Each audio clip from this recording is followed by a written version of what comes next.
किसी के मन की बातें पढ़ने के लिए आपको 3 तरीके पता होने चाहिए। यह तरीके सीखना बहुत महत्वपूर्ण है। इन तरीकों को सीखकर आप आसानी से समझ सकते हैं कि कोई कैसा सोच रहा है। तो आइए मैं आपको गौतम बुद्ध की एक कहानी सुनाता हूं जो आपको दूसरों के मन को पढ़ने के तरीके सिखाएगी। बहुत समय पहले की बात है। एक छोटे से गांव में 2 भाई थे। बड़े भाई अंधा था, इसलिए वह हमेशा घर पर ही रहता था और छोटे भाई खेती करता। हालांकि खेतों में बहुत सारे जानवर थे और उनके कारण पूरी कृषि बर्बाद हो रही थी। इससे छोटे भाई को बहुत परेशानी हो रही थी। फिर एक दिन उसे ख्याल आया कि वह अपने अंधे बड़े भाई की मदद क्यों नहीं लेता ताकि वह खेतों से जानवरों को भगा सके, क्योंकि उसका बड़ा भाई अंधा था। वह खेत में बैठकर जानवरों की आवाज सुनते ही उन्हें डरा सकता था। इस तरीके से हमारी कृषि बच सकती थी। इस सब कुछ सोचने के बाद उसने अपने खेत में एक छोटा सा झोपड़ा बनाया और अपने अंधे भाई को उसमें रखा। उसने उससे कहा, भाई अगर तुम किसी जानवर की आवाज सुनो तो जोर से चिल्लाओ और जानवर यहाँ से भाग जाएंगे। इससे हमारी फसलें बच जाएगी। बड़ा भाई अपने छोटे भाई के विचार से सहमत हो गया और खेत में बैठने लगा। जब कभी उसे किसी जानवर की आवाज सुनाई पड़ती वह तुरंत जोर से चिल्लाने लगता और जानवरों को डराकर भगा देता। वे कई दिनों तक यह अभ्यास जारी रखते हैं। एक दिन एक हिरण उनके खेत में दौड़ रहा था और खेत को तोड़कर भाग गया। हालांकि एक राजा भी वहां था जो हिरण की पीछा कर रहा था। राजा का ध्यान अंधे भाई पर गया और उनसे पूछा, क्या तुमने यहाँ एक हिरण देखा है? जवाब में अंधे भाई ने कहा, मैं अंधा हूँ, मैं कैसे हिरण देख सकता हूँ, पर मैं तुम्हें इतना बता सकता हूँ कि मेरी खेत से जो जानवर भाग गया है वह आपकी पीछा करने लायक नहीं है। आप अपना समय बर्बाद कर रहे हैं। उस अंधे के शब्दों से चौंका हुआ था। उसे आश्चर्य हुआ कि अंधा यह कैसे कह सकता है कि जो हिरण मैं ढूंढ रहा हूं वह पीछा करने लायक नहीं है। तब राजा ने अंधे से कहा, क्या तुम मुझसे झूठ नहीं बोल रहे? एक और तुम कहते हो कि तुम अंधा हो और दूसरी ओर तुम यह दावा करते हो कि वह जानवर जो यहाँ से भाग गया है मेरे पीछे पड़ने के लायक नहीं है। फिर अंधा भाई ने कहा, ओ राजा, वह प्राणी जिसे तुम हिरण समझ रहे हो वह वास्तव में हिरण नहीं है। वह एक मादा हिरण है और मेरे ज्ञान के अनुसार वह गर्भवती है। मैंने कभी सुना नहीं है कि कोई राजा एक गर्भवती मादा हिरण की शिकार करता है। इसलिए मैं तुम्हें यह कह रहा हूँ कि वह तुम्हारे पीछे पड़ने के लायक नहीं है। तुम्हें उसकी पीछा करने में अपना समय बर्बाद नहीं करना चाहिए। यह सुनकर राजा और भी हैरान हुआ। उसे समझ में नहीं आया कि अंधा यह कैसे जान सकता है कि वह गर्भवती मादा हिरण है। उसने सोचा कि कैसे एक अंधा यह जान सकता है मैं जिस हिरण की शिकार कर रहा हूँ वह क्या गर्भवती है या नहीं। इस अद्भुत अंधे का इतना आत्मविश्वास के साथ कैसे कह सकता है? इसलिए मुझे इसे जांच करना होगा। इसलिए राजा ने सत्यता जानने का निश्चय किया और अपने कमांडर से कहा, कमांडर, मुझे चाहिए कि वह प्राणी जिंदा रहे, क्योंकि मुझे जांच करना है कि यह वाकई एक गर्भवती मादा हिरण है। यह अंधा आदमी इतनी आत्मविश्वास के साथ कह रहा है और मुझे यह सुनिश्चित करना है। जाओ और जांच की क्या वह एक गर्भवती मादा हिरण है। राजा के आदेश पर कमांडरों ने हिरण को पा करने के लिए चला गया। कुछ समय बाद जब वह लौटे तो राजा से कहा, राजा, यह अंधा आदमी पूरी तरह से सही कह रहा है। वह वाकई एक गर्भवती मादा हिरण है।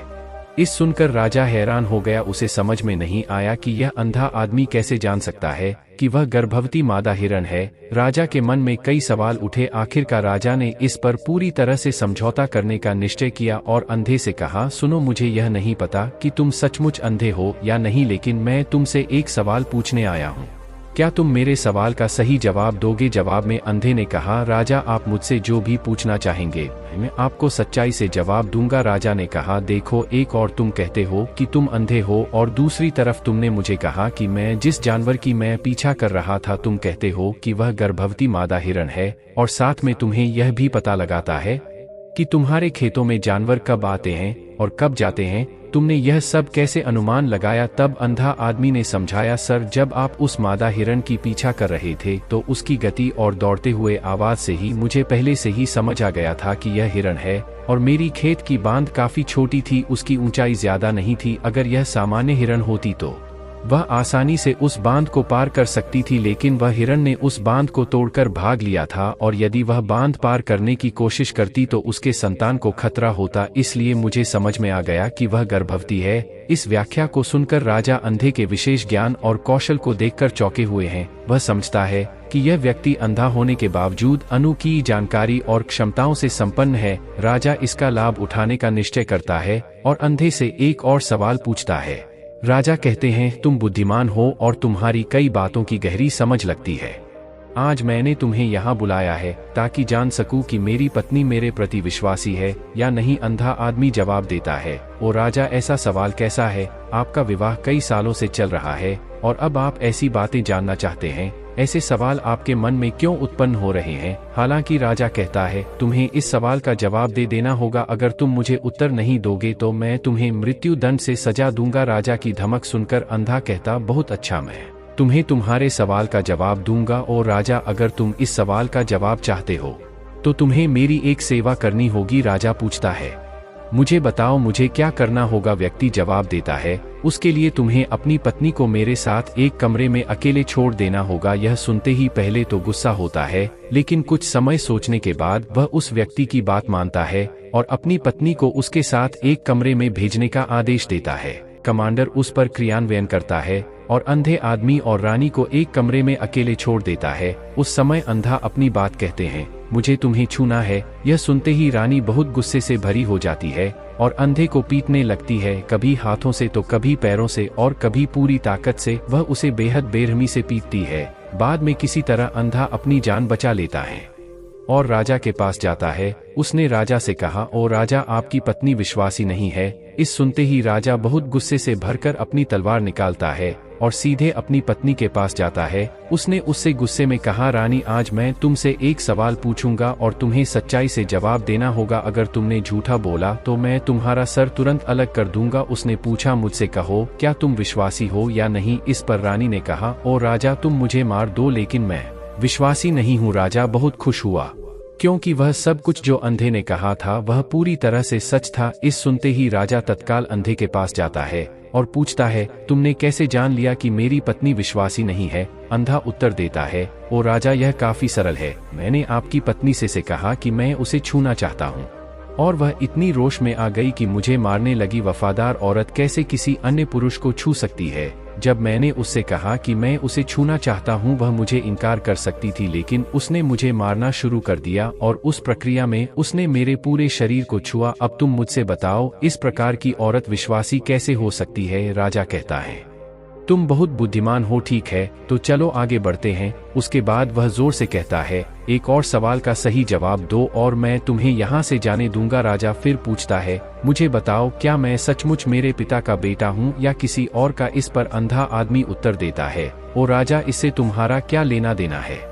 चाहे आपके माता पिता कौन हो, आप इस राज्य के राजा हो, तो इस सवाल को छोड़ दो। लेकिन राजा जिद करता है, नहीं नहीं, मुझे इस सवाल का सटीक जवाब चाहिए, वरना यह सवाल मुझे हमेशा परेशान करेगा। इसलिए मैं सच्चाई जानना चाहता हूँ। अगर तुम सही जवाब दोगे तो मैं तुम्हें यहाँ से जाने दूंगा। अंधा आदमी उत्तर देते हैं, ओ राजा, मेरे लिए इस सवाल का उत्तर देने के लिए तुम्हें अपनी माँ के पास जाने की कोई आवश्यकता नहीं है। मैं अभी बता सकता हूँ कि तुम किसके बच्चे हो, लेकिन उससे पहले मैं चाहता हूँ कि तुम मुझसे वादा करो कि तुम मुझसे गुस्सा नहीं करोगे। राजा कहता है, हाँ, मैं वादा करता हूँ कि मैं गुस्सा नहीं करूँगा। फिर आदमी जवाब देता है, ओ राजा, मैं तुम्हें बताने की आवश्यकता नहीं है कि तुम सचमुच अपने पिता के बच्चे हो। मैं तुम्हें अब बता दूं कि तुम मेरे स्वामी राजा और परमेश्वर के पुत्र हो। मैं वादा करता हूं कि मैं आपसे गुस्सा नहीं होऊंगा। फिर अंधा राजा से कहता है, तुम सचमुच अपने पिता के बच्चे हो, लेकिन तुम एक कंजूस व्यापारी की छाया में भी हो। यह सुनते ही राजा बहुत खुश हो जाता है और तत्काल अपनी माँ के पास जाता है।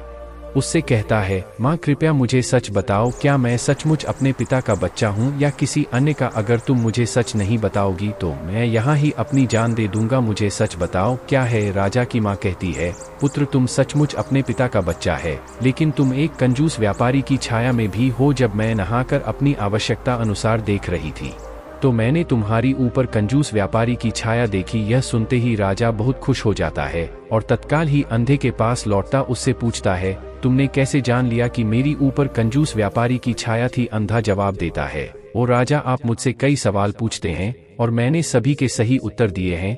अगर आप कोई अन्य राजा होते तो मैंने अब तक कई पुरस्कार प्राप्त कर लिए होते, लेकिन आपने मुझे कुछ नहीं दिया।